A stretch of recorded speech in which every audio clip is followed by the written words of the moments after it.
And welcome back, everyone. Welcome back. Hope you enjoyed those lovely duct tapes from times gone by. Hope you had a great break. Hope you were able to stretch your roaches, hydrate your hydras, massage all of your marines, and lubricate your lings just in time for the grand finals. We're here with Trigger versus Nice. This is going to be a rematch. This is going to be a best of 5, and Trigger does have a 1-point advantage. For those that are just tuning in, you're here just in time for the grand finals of the Tenacious Turtle Tussle. It is a region-locked event, region-locked to the regions of the Americas and to Asia as well. It's our kind of initiative here to do our part here for some of the smaller regions out there. You know, Korea, Europe, they've got a lot of events going on. You know, they've got things like the KSL, they've got all the weeklies, they have CSO, have quite a lot. And yeah, we're just trying to do our part, trying to do what we can for the Americas and for Asia. And likewise, we have a representative from each region. Feels good, man. Feels good. Nice from Asia. We have Trigger from the Americas. And we're diving into game number 1. As we do, I want to give a massive shout out as well to someone in the chat, Simir. Kimir? Thank you.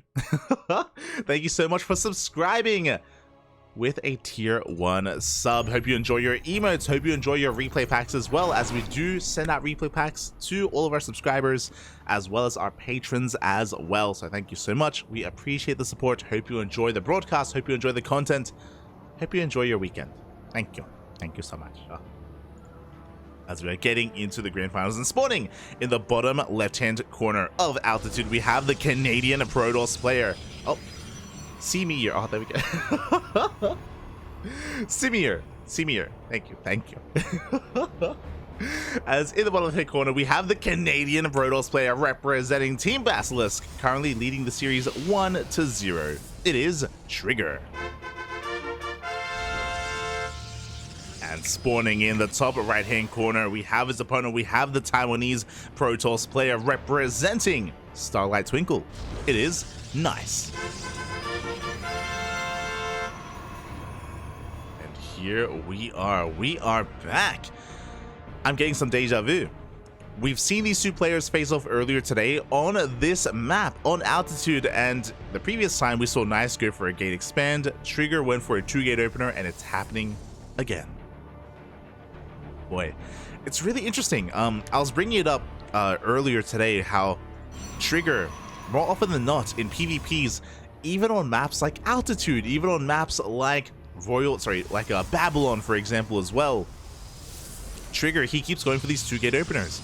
Despite the fact that it is so meta, it is so standard nowadays to go for these more economic gate expand openers instead, Trigger avoids it entirely. I would love to pick his brain. I would love to pick his brain as to the reasoning behind this.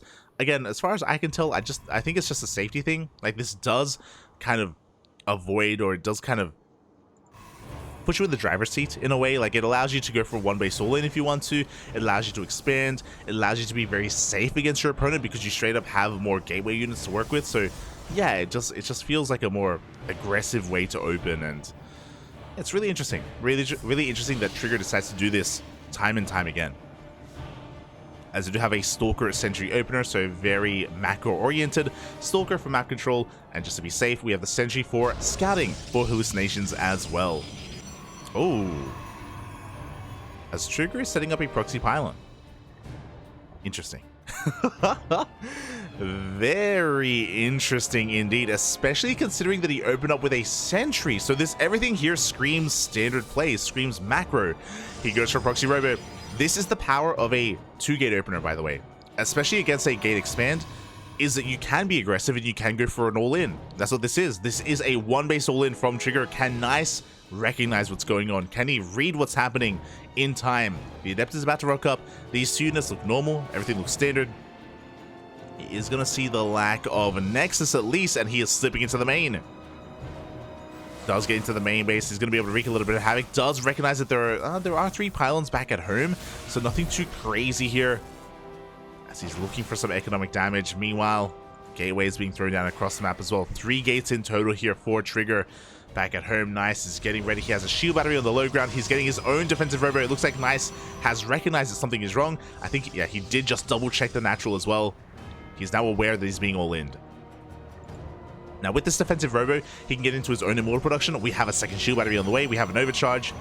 Nice is even getting ready in his main. Yes, because it's very common as well to go for like a one base blink all in, or if you get a robo, you can get a warp prism to elevator into the main. So Nice is getting ready for an attack in his main base with this shield battery as well. So really good foresight out of Nice to be ready in his main base as well.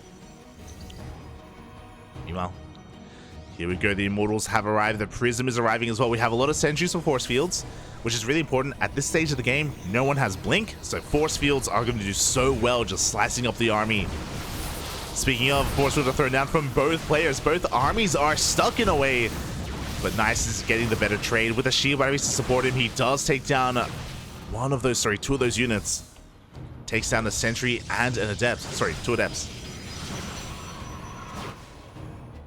But Trigger, he can avoid this. He can avoid the wall with that War Prism. It looks like he wants to try to slip into the main base at the same time. Oh, those are adepts. He's forcing the entire army to respond. The Immortal is stuck here in the main. At the same time, we do see Trigger laying siege upon the natural base, trying to work through that Cyber Core. 2 probes have gone down. The adepts even threatening a shade into the natural. So far, Nice. He can afford to lose some probes. He can afford to lose some workers. It's not the biggest of deals. Yes, be careful not to lose that Cyber Core.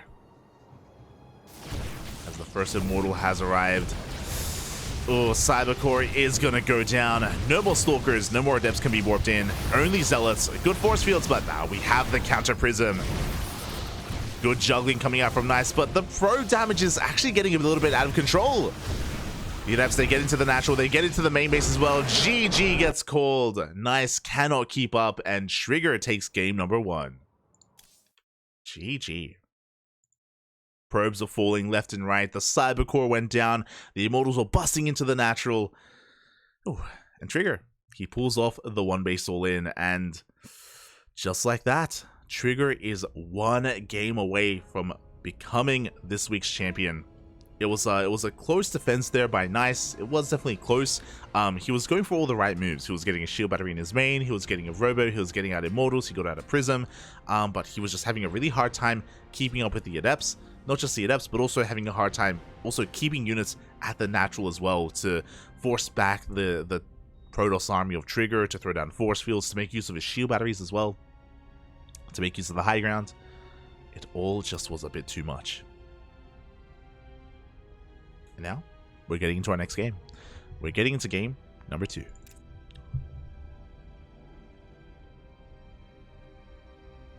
And this time, we should be seeing a much more standard opener between our players. We should be seeing 2 gate openers all around as we're loading in to Gressvan.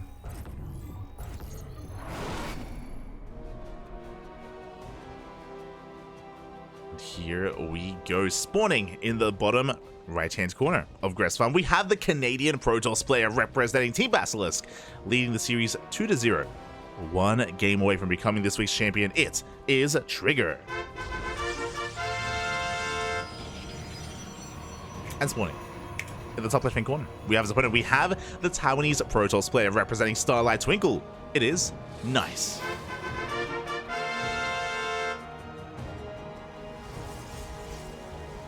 Here we go. Nice. Down in the series. He needs to bring it back here and now. He needs his comeback to begin here on Gressvan. And Gressvan is a really dynamic map. So in a lot of the other matchups, Gressvan is really macro oriented. You can cut the map in half. The 3rd and 4th base are really defensible.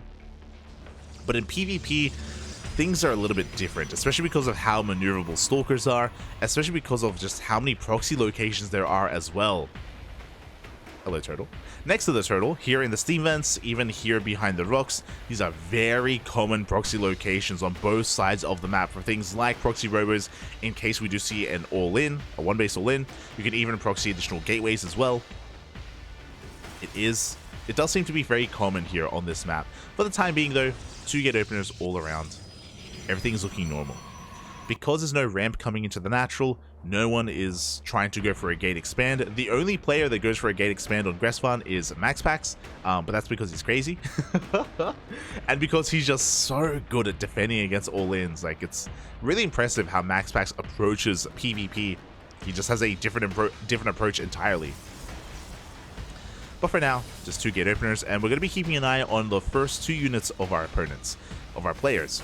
We're going to see double Adept, double Stalker, or Stalker Sentry. Each one has their own role. Each one kind of has its own uses here in PvP. Here we go. Trigger going to be a little bit more aggressive, going double Adept. With this, he's going to be looking to shade across the map and get some economic damage done. Nice. Trying to go for the best of both worlds, going for a Stalker Adept instead. With this, it's more scouting, really. He's going to have an Adept that threatens across the map, but there's no real potential for too much damage, as opposed to the double Adept of his opponent.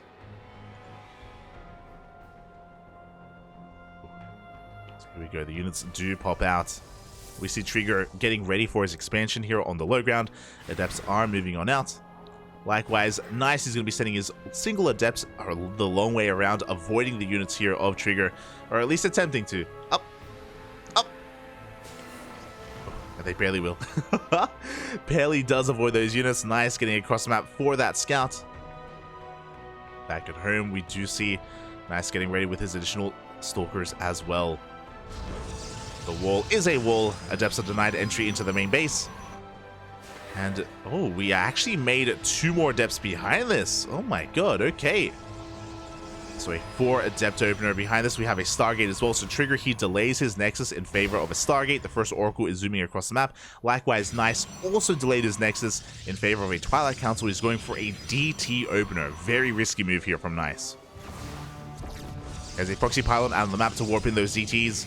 Before he can make use of this, though, because of the Oracle opener, Trigger, he's not gonna just get economic damage done. He's gonna get a scout off. He should be able to see the tech. Oracle dives in. The shield battery isn't done. Oh my god, probes are going down left and right. The Adepts make it in as well. The wall is not a wall, and this is already game-ending damage. On top of that, Trigger, I believe he did see that Dark Shrine. Yep, he knows what's going on. He has a backup Oracle on the way for the Revelation. And this may just be it.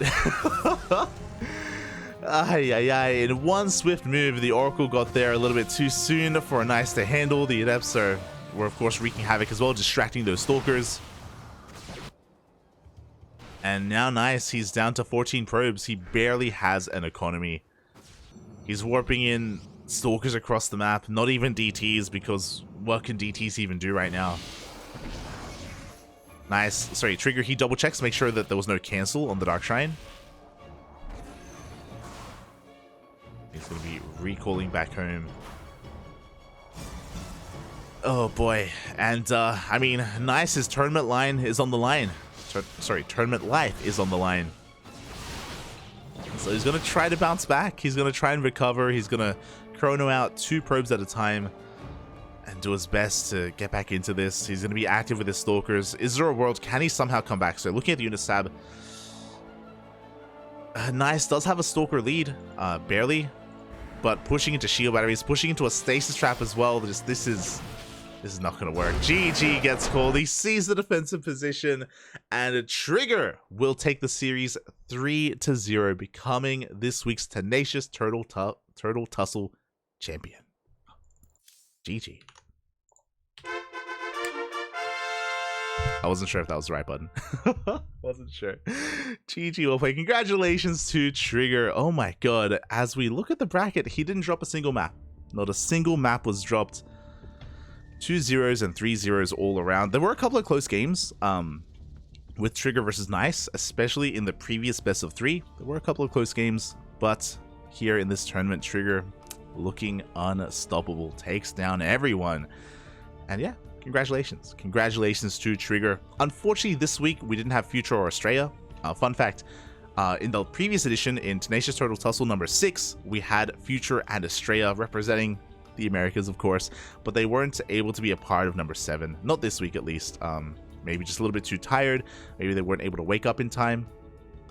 I know it's a little bit early in Korea for them, but maybe next time. Hopefully next time. Like, I would love to see Straya, Future, and Trigger all duking it out amongst each other in the next edition. Likewise, I'd like to see a little bit more Southeast Asian representation as well. Players like Demi and Mio Micah, even Honmono. Would be cool to see them. Would be nice. I know Honmono did message us this morning saying that he couldn't play today just because he was going for some barbecue, Korean barbecue. Oh, very jealous, very jealous. But regardless, GG, well played. Congratulations to Trigger. I believe, how many Tenacious Turtle Tussles has he won? We have the technology. One moment. Oh my god, a lot of them.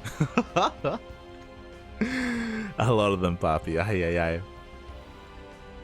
As we switch our scenes over and have a look at the brackets. So in number 1, Trigger came second to Eric. Since then, he's been able to take down Vindicta, Eric, nice, winning 4 in a row. So Trigger, he is of course our turtle here in this tournament. He has won the most out of any other player. As I mentioned before, last week Straya was the champion, and this week for number 7 it is Trigger once again. So this seems to be his stomping ground. You know, he seems to be the dominant force here in at least this tournament series. But again, we haven't seen Trigger face off against Straya and Future yet. They just have missed each other. So it would be cool to see them all come together in number 8 in the 8th edition. It'll be a lot of fun. Be a lot of fun. Likewise, Eric is taking a break from StarCraft as well. So unfortunately, we haven't seen Eric reprise his role. He has his own couple of second places as well. And Vindicta also has been taking a break as well. He's been taking a bit of a step back. But I'm sure once ESL Masters Winter comes back around, they're going to be a little bit more active. I'm sure. GG, well played. Oh yeah, I can just scroll down here. we have the stats, Bobby. We have the stats. Oh, it's beautiful, beautiful. Regardless, with that, thank you so much. Thank you so much, everyone, for watching. Thank you so much, everyone, for the support. Quite a number of subscribers today. Thank you. Always appreciate it. If you enjoyed this tournament, it was a little bit of a shorter broadcast today, but if you enjoyed it, then this is a bi-weekly tournament. We host it every 2 weeks. For like a month and a half, we weren't able to host this event just because there were all these qualifiers going on. There was Home Story Cup, there was ESL Masters Summer, there's the Africa TV Champions Cup as well. So it's just been really chaotic and it's just been really busy in StarCraft. So we did kind of put our events on hiatus. We didn't want to step on anyone's toes. We didn't want to host our events during like other big qualifiers and force players to like pick and choose between them. So we did put our events on hold, but now they're back. Now they are back, and yeah, we should be running them regularly once again every 2 weeks. So if you enjoyed it, consider following us here on the Cranky Ducklings. If you maybe want to tune into some of the older Tenacious Turtle Tussles, then the VODs are on Twitch. The VODs are also on YouTube. The VODs are on YouTube as well. So if you're interested, if you want to watch them, if you don't mind watching a VOD instead of a live broadcast, then we got you covered over on YouTube. Oh. And yeah, Straya did play random. Straya did play random in the last Turtle Tussle as well. He's an animal. Ay. There was some painful games, not gonna lie. It was Straya and Future when they played each other. They didn't play random, but they race picked. I think they race picked, and it was watching Straya play Terran and watching Future play Zerg was it was an experience. It was definitely an experience, let me tell you. Regardless, yeah, hope everyone enjoyed themselves. If you want to support this, there's Patreon, there's Matcherino as well. If you want to specifically fund this specific tournament, then Matcherino, there is a Matcherino page for every single one of our individual events. Otherwise, if you want to support the series, Patreon is the place to be. It is the place to be.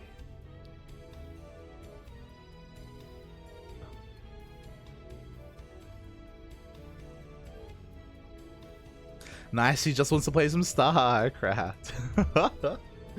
Feels bad, man. Feels bad. Regardless. Yeah, thank you so much for watching, everyone. Thank you so much for your support. We're going to be giving another StarCraft streamer a raid. We're done for today. We are done for today. Our next broadcast is going to be tomorrow. It's going to be ESL Open Cup Asia, ESL Open Cup Asia, in 24 hours. Basically, sorry, 23 hours. So 23 hours from now, we're going to be live with ESL Open Cup Asia. So if you want some Korean StarCraft action, players like Dark, Solar, Ragnarok, DRG, Björn, Kyor, Gumiho, Hero, Classic, you know, all the players that you expect to see in these Korean weekly tournaments, then we have you covered tomorrow in 23 hours. So there you go. Right after ESL Open Cup Asia, we have another cast. We're going to be casting OSC King of the Hill right afterwards as well. That is going to be a King of the Hill style tournament, best of ones, and we're going to have some Koreans, but also some Europeans as well in that tournament. So yeah, if you're interested, you want to tune into players like Max Pax and Spirit and Honmono, Mio Micah. I don't think Nice plays in OSC King of the Hill, but plenty of other players are involved. Dimaga, Kaz, Quanta as well, Percival. We got you covered. So yeah, a lot of StarCraft tomorrow night, a lot of StarCraft. And I believe I'll be joined by some of the other Ducklings as well. Thankfully.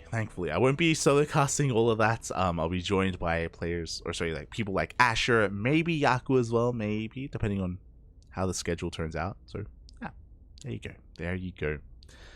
Outside of that, thank you so much everyone for watching. Thank you so much for the support. You can follow us on Twitter, Facebook, Instagram, ! Socials in the chat for all of those links. And we'll see you tomorrow for some ESL Open Cup Asia. Until then, bye. Thank you so much for all the subs.